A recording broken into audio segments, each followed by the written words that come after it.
ওমা মা, আজকে তো বৃষ্টি হচ্ছে, একটু পকোড়া খেতে ইচ্ছে করছে। আজকে একটু পকোড়া বানাও না। পকোড়া খাবি? পকোড়ার জিনিস না আজকে সেরকম কিছু নেই, কি বানাই বলতো? ও, কিন্তু আমার তো ইচ্ছা করছিল খেতে। ইচ্ছে যখন করছে তখন কি আর না বানিয়ে পারি? তো চল তাহলে বানাই, নতুন একটা জিনিস খাওয়াবো। বন্ধুরা, নতুন একটা ভিডিও নিয়ে চলে এসেছি। আজকের ভিডিও হচ্ছে ফ্লাওয়ার অনিয়ন পকোড়া। তো তার জন্য নিয়ে নেবো একটা বড় দেখে পেঁয়াজ।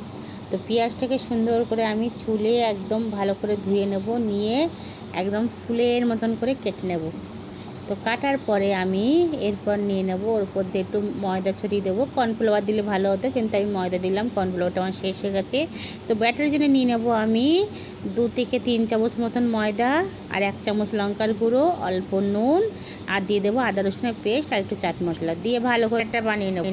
নেওয়ার পরে এরপরে আমি এক এক করে ভালো করে অনিয়নটার মধ্যে দিয়ে দেব, মানে পেঁয়াজটার মধ্যে দিয়ে দেবো, গায়ে লাগিয়ে নেব, নিয়ে এবার ডিপ ফ্রাই করব। ডিপ ফ্রাই করা আমার কমপ্লিট বন্ধুরা, দেখুন এইভাবে। তো ডিপ ফ্রাই আমার হয়ে গেছে, মেয়ের কাছে নিয়ে এসে মেয়েই খেয়ে বলছে কেমন হয়েছে। বাহ, এটা তো একটা নতুন ধরনের পেঁয়াজের পকোড়া। খেতেও লাগলো দারুণ।